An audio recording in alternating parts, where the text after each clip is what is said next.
ઉપલેટામાં આમ આદમી પાર્ટીની સમીક્ષા બેઠક મળી હતી। આપના પ્રદેશ પ્રમુખ ઈસુદાન ગઢવીની ઉપસ્થિતિમાં સર્કિટ હાઉસ ખાતે આ સમીક્ષા બેઠક મળી હતી।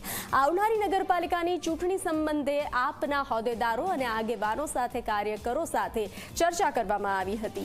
ગુજરાતમાં આમ આદમી પાર્ટી ચૂંટણીઓ જીતી જશે તેવી આશા પણ વ્યક્ત કરવામાં આવી હતી। ચૂંટણી સંદર્ભે ઉમેદવારો તેમજ અન્ય બાબતોને લઈને ઈસુદાન ગઢવીએ માહિતી મેળવી હતી।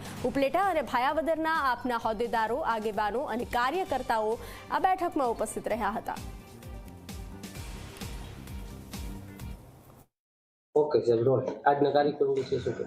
આજે ઉપલેટા ભાયાવદર ધોરાજીની જે નગરપાલિકાની ચૂંટણી આવી રહી છે એની સમીક્ષા બેઠક હતી। સાથે સાથે કાર્યકર્તાઓના સુઝાવ, આગેવાનો, ઉમેદવારોના સુઝાવ સહિતની મીટિંગ હતી।